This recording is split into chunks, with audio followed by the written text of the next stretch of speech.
Everything okay, sir? Christmas isn't meant to be spent alone. The voice was gentle, carrying a soft southern warmth that broke through the diner's quiet chill.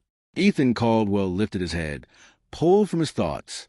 A waitress stood beside the table, black, early 30s, maybe older, holding a scratched notepad and a glass coffee pot. Her eyes were kind but worn, the kind that came from long nights and little rest. The name tag on her chest read Janelle, its red letters faded with age. "I'm fine," Ethan said after clearing his throat. "Just needed a quiet place." Janelle nodded, not pressing further. "Want a refill?" "Sure." She poured the coffee smoothly, practiced, like she'd done it 1,000 times already. Despite the exhaustion she tried to hide, her movements were calm, almost graceful. Before stepping away, she paused and glanced at the empty seat across from him. "If you decide you don't want to be alone," she said quietly, "I'm finishing my last shift tonight." Ethan gave a small smile, polite, distant, and watched her return behind the counter. He'd picked this diner because no one knew him here. The coffee tasted burnt and bitter, clinging to his throat like memories he didn't want to revisit. Behind the counter, Janelle wiped the surface in slow circles. Every so often, her attention drifted toward the kitchen door. At one point, her movement slowed, distracted. The thought of her 12-year-old, headstrong, distant lately, tightened something in his chest. They hadn't spoken since Thanksgiving. The last call had ended with silence and an unanswered voicemail. From where he sat, Ethan could see part of the kitchen through the order window. Then he noticed something small shift in the shadows. Near the back, barely visible, sat a little girl, tiny, wrapped in a worn jacket. Her hair was braided, beads mismatched. She sat on an upside-down crate, quietly coloring a paper placemat with a single crayon. Janelle slipped into the kitchen and knelt beside her. From her apron, she pulled out a bundle wrapped in a napkin and unfolded it carefully. A sandwich, half gone, sliced clean through. She whispered something meant only for the child, then gently cupped her cheek. Ethan went still. The tenderness of the moment caught him off guard. Janelle kissed her daughter's forehead, brushed crumbs from her chin. It was simple, ordinary, and yet it felt sacred. Something that should have stayed private, but instead unfolded beneath buzzing fluorescent lights in a greasy diner kitchen. Ethan swallowed. His hand moved without thinking to his wallet, where a creased photo of Lana was tucked away. The pain in his chest wasn't just regret. It was longing, sharp, exposed. How long had it been since he'd tucked Lana into bed, or wiped food from her face? Too long. Years, maybe. And now, all she wanted from him was distance. The kitchen door suddenly swung open. "Janelle!" The sharp shout cracked through the diner like a whip. A heavy-set man in his 40s stormed out from the back, eyes blazing. His face was flushed deep red. A grease-marked tie hung crooked at his collar, and the name tag on his chest read, "Chuck, Manager." Janelle straightened immediately. "Mr. Fields, what do you think you're doing?" Chuck snapped, his voice loud enough for the remaining customers to hear. "Feeding some kid scraps off customer plates? You try to get this place shut down?" Janelle's cheeks burned. "She's my daughter, sir. She hasn't eaten since lunch. That food was going in the trash anyway." Ethan sat forward in his booth, tension crawling up his spine as he watched. Chuck stepped closer, stabbing a finger toward the kitchen. "This isn't a charity shelter. You don't bring strays back here. Health code." "She is not a stray," Janelle shouted, her voice cracking. "She's 6 years old. She's quiet. She hasn't bothered anyone." "Well, she doesn't belong here." Chuck shot back. "And now you're stealing food? Want me to file a report?" "She's my child," Janelle whispered, gripping her apron. "What would you do if it were yours?" Chuck sneered. "I'd have enough pride not to drag my kid into my screw-ups." He started toward the kitchen, muttering, "I'm getting that brat out of here." Janelle moved instantly, stepping in front of him with her arms spread wide. "Don't you touch her." Chuck shoved past her shoulder. Janelle slipped on the wet tile and went down hard, her elbow striking the floor with a sharp crack. She cried out, clutching her arm. Ethan was on his feet before he even registered standing. "That's enough," he said, his voice calm but unyielding, slicing clean through the chaos. Chuck spun around. "And who the hell are you?" Ethan stepped forward, steady and controlled. "The man whose dinner you just ruined." He knelt beside Janelle and helped her up carefully. "Easy. Don't move your arm too much. Are you okay?" She nodded, though pain shimmered in her eyes, along with humiliation and anger. From the kitchen doorway, the little girl peeked out, her face pale. "Mommy?" Janelle forced a smile. "It's okay, sweetheart. Stay right there." Chuck scoffed. "This doesn't concern you." "It does now," Ethan replied, pulling a sleek card from his coat and holding it out. "If you have more to say, call my office." Chuck glanced at the card and froze. Ethan Caldwell, CO, Tech Billionaire. A name splashed across business headlines weekly. Chuck's mouth opened, then shut again. No sound came out. Janelle stared at Ethan, confused. "Let me get you both out of here," Ethan said gently. "You shouldn't have to defend your child in a place like this." Janelle looked back at Chuck, then at her trembling daughter. After a moment, she nodded, and for the first time in years, Ethan felt like he was standing exactly where he was meant to be. The bell above the diner door rang as they stepped outside, muffling Chuck's last muttered curses as he wisely stayed behind the counter, eyes wide now with recognition. Snow had thickened outside, drifting softly over cars and rooftops like powdered sugar. Streetlights bathed the empty road in a warm golden glow. It was nearly midnight. Ethan opened the passenger door for Janelle. She climbed in carefully, cradling her bruised arm. She glanced back once more at the diner, her daughter clutching her coat.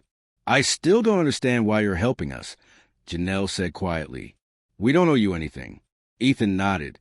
"I know." Ethan spoke gently. "That's kind of the point." He helped Amara into the back seat, fastening her seatbelt with care. The little girl watched him with wide, curious eyes but didn't say a word. Ethan circled the car and slid into the driver's seat. "Anywhere you want to go?" he asked as the engine hummed to life. Janelle hesitated. "There's a late-night pancake place on Arlington Street. They don't mind kids and the coffee's decent." "Pancakes it is," Ethan replied, and so they drove.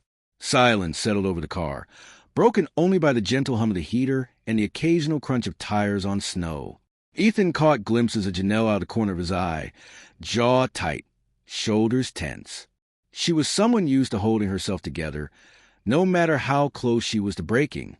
Amara, by contrast, had dozed against the window. "I'm sorry about back there," Ethan said quietly. "No one should put their hands on you or speak to you that way."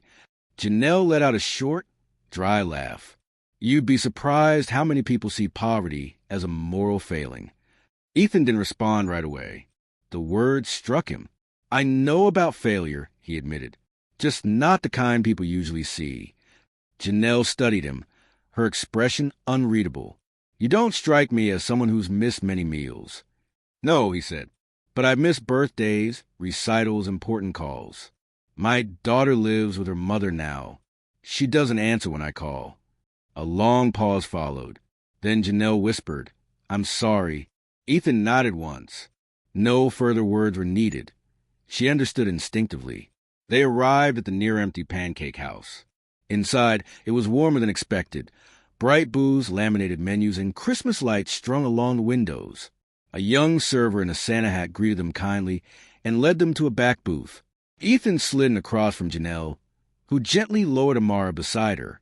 The girl blinked sleepily, adjusting to the new surroundings. "Do you like pancakes, sweetheart?" Ethan asked. Amara nodded. "With strawberries and whipped cream," Janelle added, smiling softly and brushing her daughter's cheek. Ethan ordered 3 stacks of pancakes, 2 hot chocolates, and a coffee. While they waited, he watched Janelle run her fingers gently through Amara's hair, untangling knots. Her movements were slow, instinctive, maternal. It wasn't just care, it was reverence. Ethan couldn't look away. She was born in October. Janelle said without looking up, "I was 23. Her father left before she was born. My mom said it would break me, but it didn't." "You raised her on your own?" Ethan asked, Janelle nodded. Worked nights. Cleaned offices. Took online classes whenever I could. She's everything I've got. Their food arrived, steaming and sweet. Amara's eyes lit up, and she dug in with eager little bites. "Thank you," Janelle whispered softly. "I didn't mean for you to get involved back there. I've handled worse." "No one should have to carry that alone," Ethan replied. "Especially someone just trying to feed their child." Janelle lowered her gaze. "That's the thing, isn't it? We're all just trying. And the world keeps its weight on us while calling it order."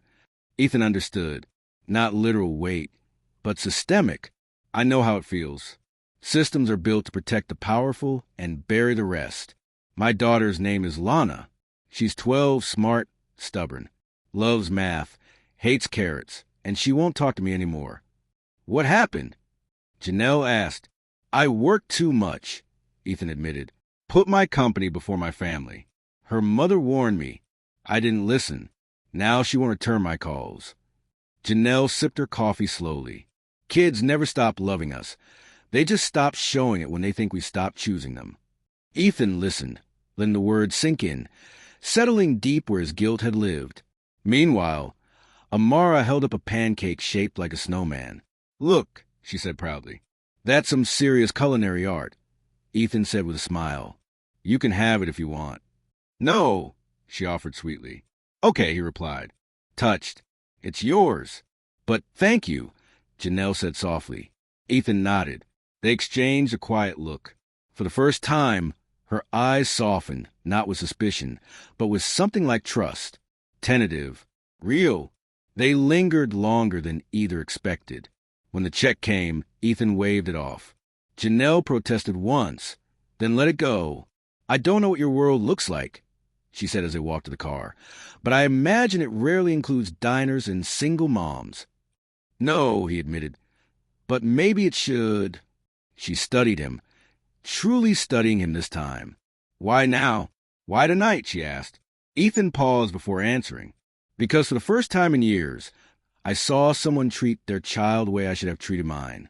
I needed to be reminded of that." Janelle blinked, surprised. Ethan opened the car door for her and Amara, then slid in behind the wheel.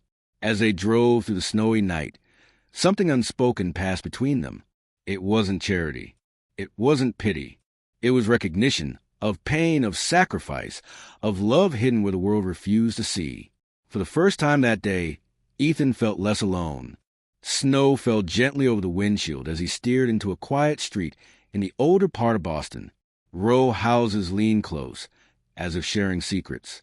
It was past midnight. The world outside was hushed in that rare Christmas Eve way, soft, heavy with quiet. Amara had fallen asleep again, her head resting against her mother's arm. Janelle reached back to steady her daughter, then looked at Ethan. "This is us," she said quietly, nodding toward a narrow brick building. Second floor, left window, 35 to 2. Ethan parked by the curb. For a moment, neither moved. The heater hummed, casting warmth over the silence. Ethan glanced at Janelle. "Can I walk you up?" She hesitated, not from fear, but uncertainty. "I don't usually say yes to offers like that, ever. I don't usually make them," Ethan replied, his voice gentle, steady. She nodded. They moved carefully. Janelle carried her sleeping child, while Ethan held the small bag of leftovers. The stairwell creaked underfoot. On the second floor, Janelle unlocked the door to a modest but clean apartment. A narrow couch sat beneath a frosted window.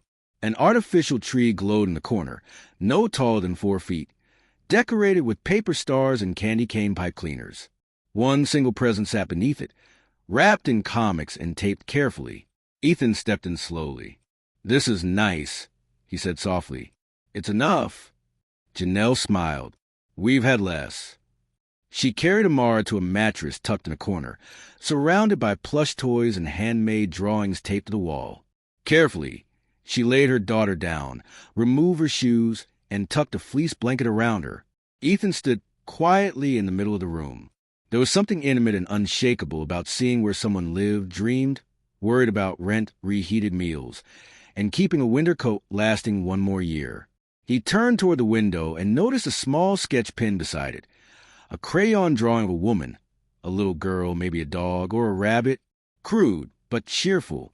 Janelle returned, quietly rubbing the bruise beginning to bloom on her arm. "Let me take a look at that," Ethan offered. She stepped closer. "I'll be fine." "I know, but let me," he said. She didn't argue. He helped her roll up her sleeve, revealing purpling skin near her elbow. He winced. Her jaw tightened. "There's a first aid kit in the kitchen," she said. Ethan nodded and returned with it, applying antiseptic and wrapping her arm carefully. "You're surprisingly good at this," she remarked. "I've had a few run-ins with office furniture, and bad luck," he replied with a small smile. The moment hung, fragile and unexpected. Neither wanted to leave. She didn't seem in a hurry to ask him to. "You want some tea?" Janelle asked. "It's cheap but warm."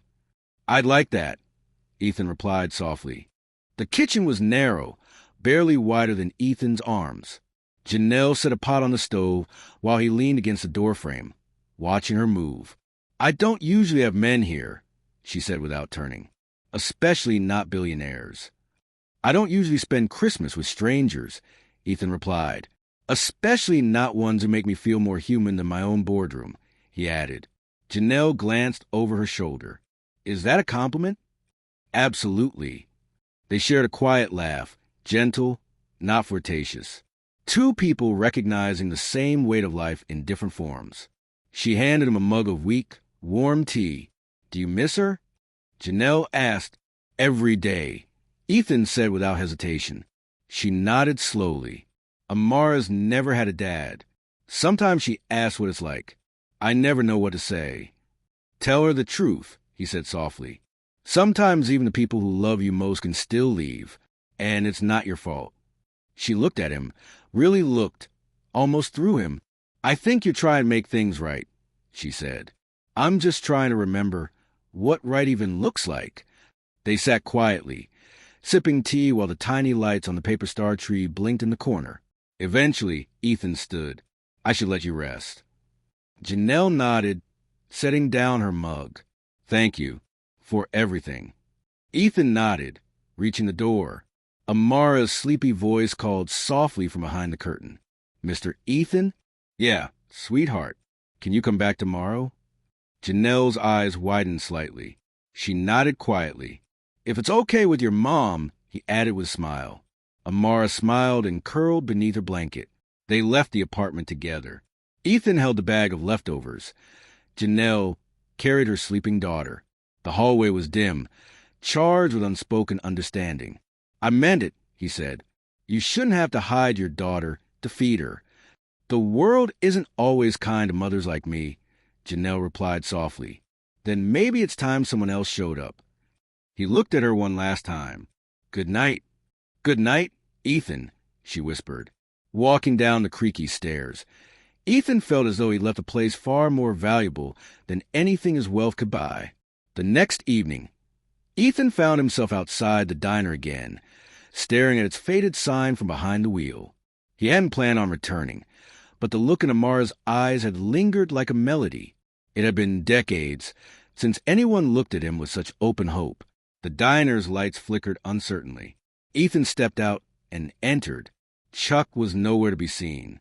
A different server greeted him with a tired nod. Ethan gave a slight smile and scanned the diner until he spotted Janelle at the far end, cleaning tables. She hadn't noticed him yet. He made his way to his usual booth and waited. When she finally saw him, she paused, the rag in her hand frozen mid-swipe. Surprise or worry flashed across her face, then softened.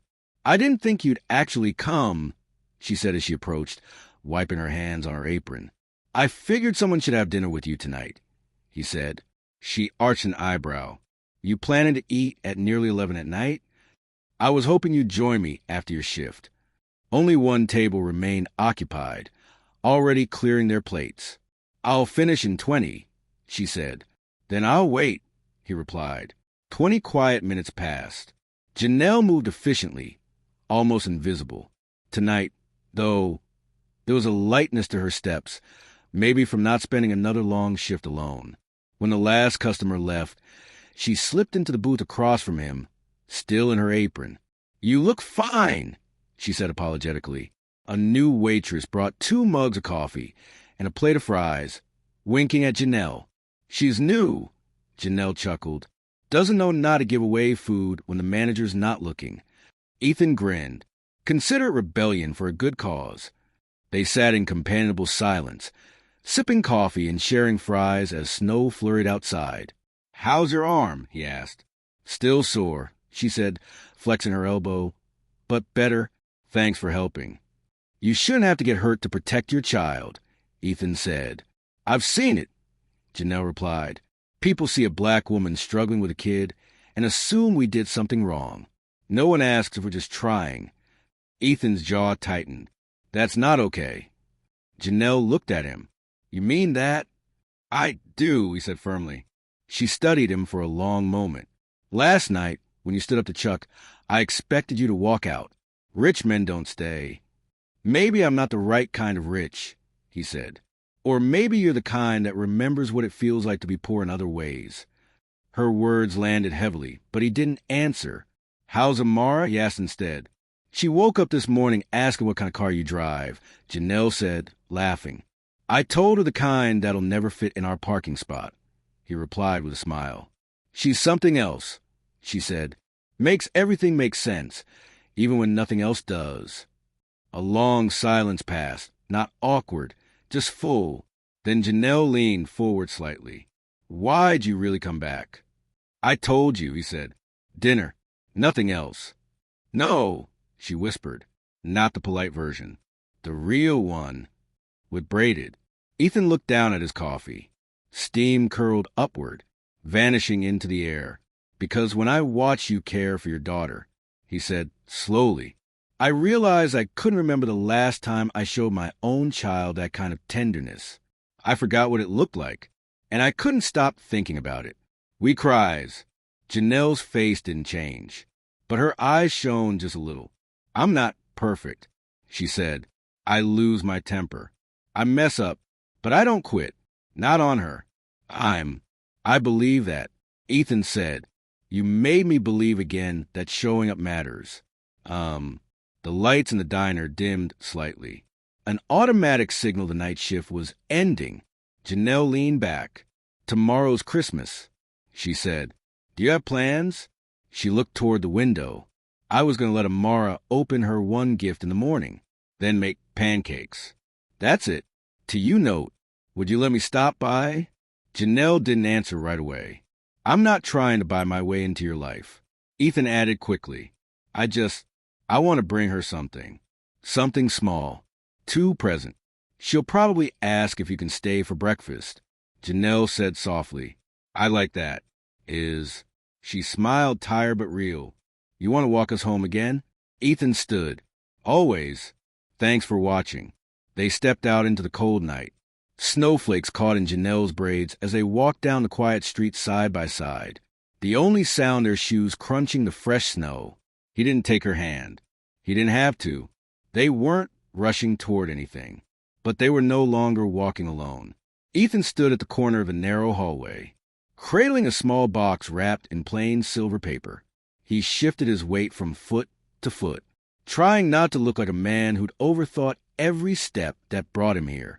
The air outside had been biting, but in this second-floor apartment, it was warm, almost too warm, like the kind of heat born from old radiators and careful budgeting. Inside, the scent of cinnamon and butter floated through the air. Someone was making pancakes. He could hear Amara laughing from the other room. When the door finally creaked open, Janelle stood there in a long-sleeved tee and joggers, her braids loosely pulled back. She blinked twice as if surprised he'd really come. Then, without a word, she stepped aside and let him in. Hope I'm not too early, Ethan said, holding out the box. She looked at the gift but didn't take it right away. I told Amara she could open her present after breakfast, she said. This one's for you. It's to a Conette. Janelle's brows lifted slightly. She glanced at him, then took the box and set it gently on the kitchen table. You hungry? Famished. One. Good, she said with a smirk. Because these pancakes are a 2-day-old tradition. Dad. Ethan grinned and stepped inside. The apartment looked brighter today not because of decorations, but because it felt alive. The small Christmas tree still blinked its soft lights in the corner. A jazz version of Silent Night hummed faintly from a radio. Amara popped into view, wearing oversized reindeer pajamas. Her eyes lit up when she saw him. Mr. Ethan, Merry Christmas. Amara, weak. Look, Mommy made snowman pancakes. Oh! She held up her plate proudly, where 3 small pancakes had been stacked and dressed with chocolate chips and whipped cream. Ethan sat at the table as Janelle placed a plate in front of him. She joined them a moment later, sipping from a chip mug labeled Haitian MOM for a few minutes. No one spoke. They just ate, the kind of quiet that didn't need to be filled. After breakfast, Amara bounced over the tree and retrieved a single gift wrapped in comics. She sat cross-legged on the floor and looked to her mom for approval. Janelle nodded. Go ahead, baby. It's $100.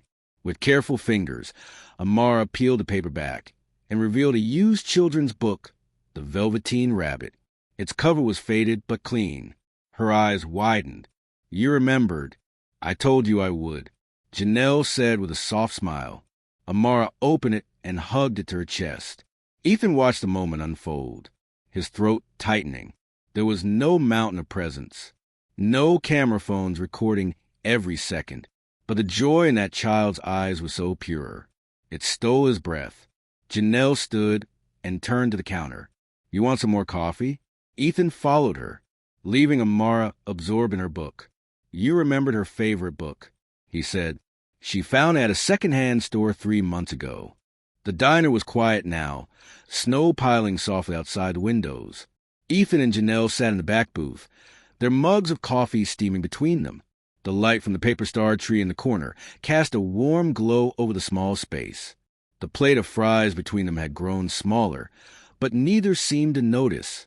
Words had slowed, replaced by silence that wasn't empty, comfortable, almost sacred. Janelle sipped her coffee, letting the warmth seep into her hands. You really didn't have to come back, she said softly, glancing at him.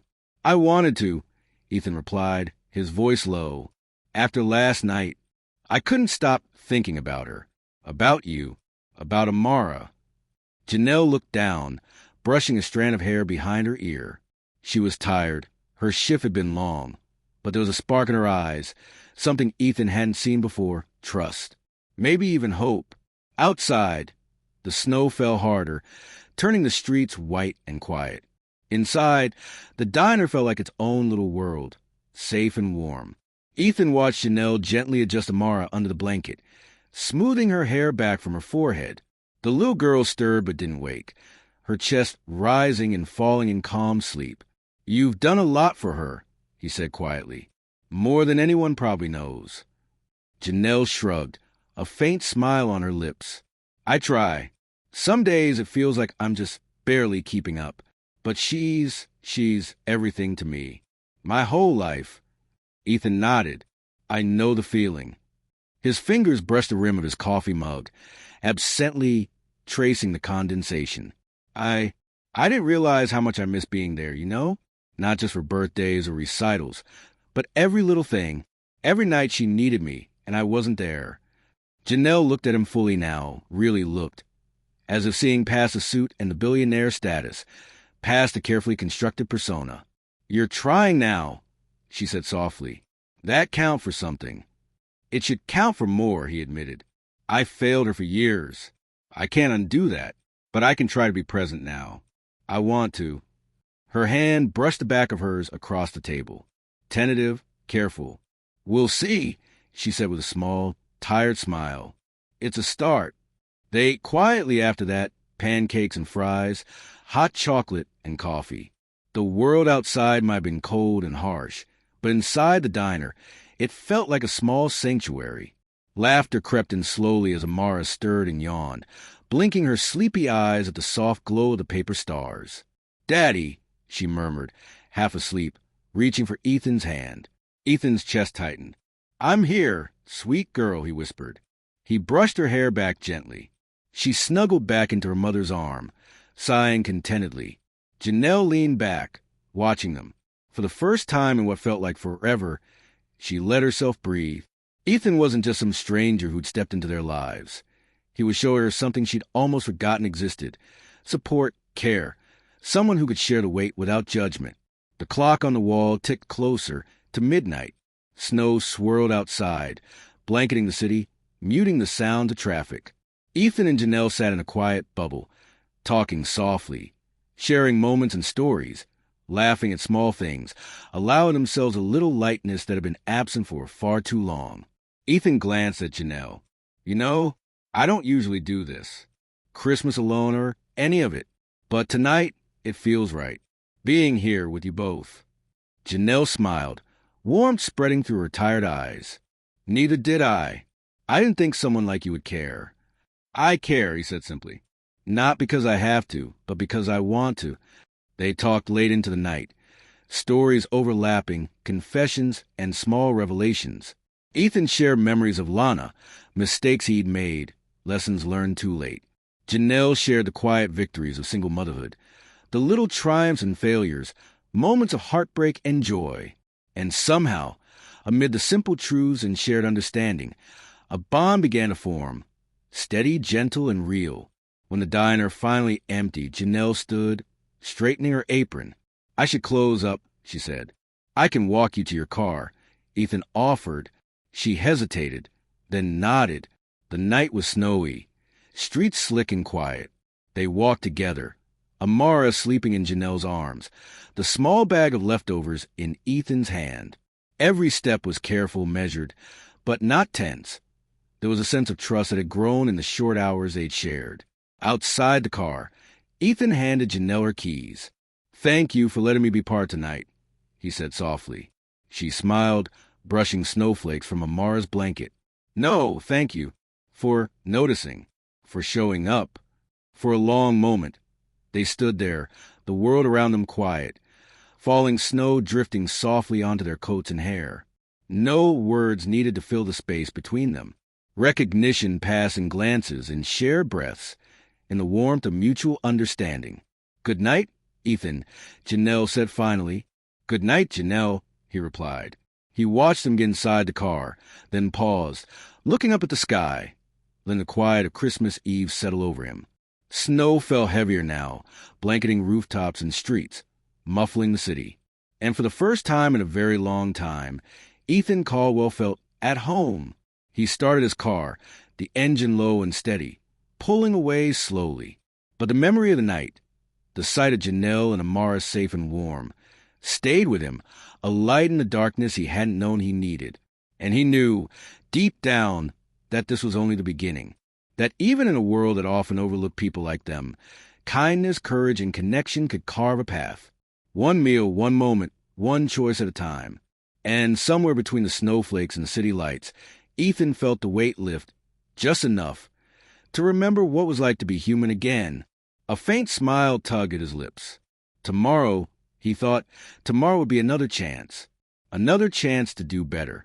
And this time, he wouldn't walk away.